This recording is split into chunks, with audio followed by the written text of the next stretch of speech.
नमस्कार मित्रांनो, बांधकाम कामगार योजनेअंतर्गत रिन्यूअल फॉर्म तुम्हाला भरायचा असेल तर घरी बसल्या आपल्या मोबाईलच्या माध्यमातून अवघ्या 5 मिनिटाच्या आत आपण भरू शकतो।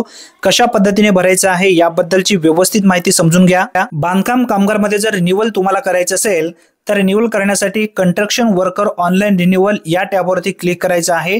व्यवस्थित माहिती समजून घ्या, अतिशय महत्त्वपूर्ण ही माहिती आहे।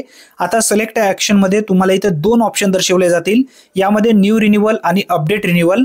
आपल्याला न्यू रिन्यूअल करायचं असेल तर न्यू रिन्यूअल वरती टॅप करायचं आहे, अपडेट करायचं असेल तर अपडेट वरती टॅप करायचं आहे। आपण आता नवीन म्हणजेच पहिल्यांदा रिन्यूअलचा फॉर्म भरत आहोत म्हणून न्यू रिन्यूअलला सिलेक्ट केलेला आहे। आता रजिस्ट्रेशन नंबर या ठिकाणी टाकायचा आहे। रजिस्ट्रेशन नंबर जर तुमच्याकडे नसेल तर तुम्हाला लॉगिन टॅब वरती क्लिक करून प्रोफाइल लॉगिन वरती आधार कार्ड आणि मोबाईल नंबर टाकून OTP च्या माध्यमातून तुम्हाला हा MS चा नंबर मिळेल। जर तुमच्याकडे पूर्वी पावती जी दिलेली असेल त्यावरती सुद्धा असू शकतो। सर्वप्रथम तुम्हाला आता पूर्ण इथे पर्सनल माहिती दर्शवली जाईल। MS चा नंबर आहे, रजिस्ट्रेशन नंबर आहे, पूर्ण नाव आहे, आधार नंबर आहे, मोबाईल नंबर आहे।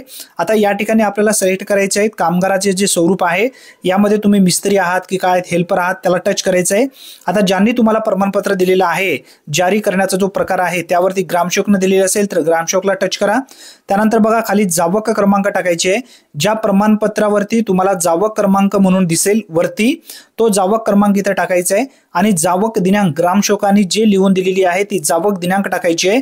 जावक दिनांक आणि जावक क्रमांक जेव्हा तुमचा व्हेरीफाय होईल तेव्हा हे सेम असायला पाहिजे।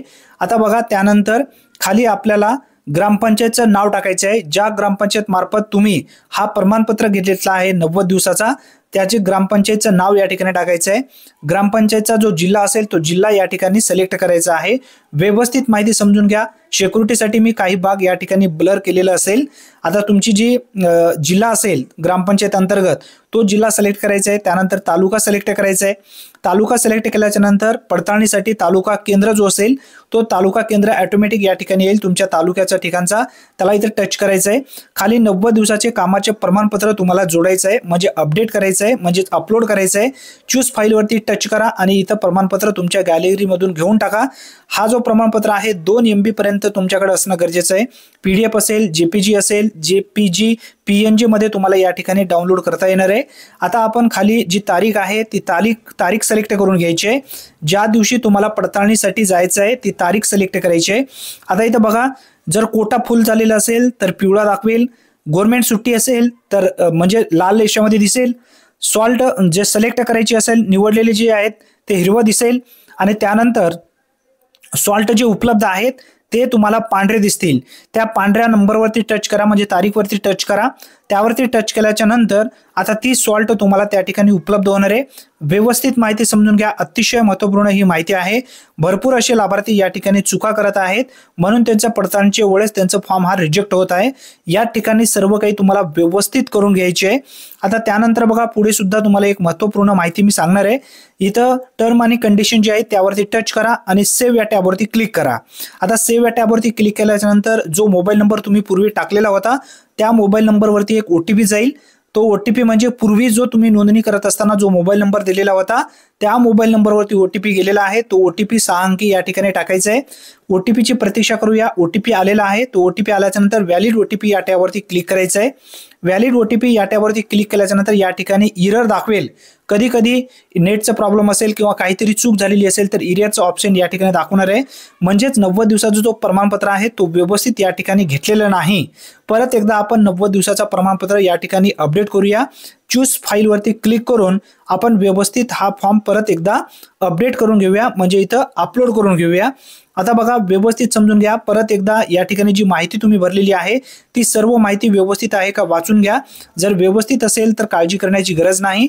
आता आपण परत एकदा फॉर्म या ठिकाणी घेतलेला आहे, 90 दिवसाचा प्रमाणपत्र डाउनलोड केलेला आहे। परत एकदा 90 दिवसाचा प्रमाणपत्र डाउनलोड झालेले नाही, याचे मुख्य कारण म्हणजे तो 2 MB मध्ये नव्हता।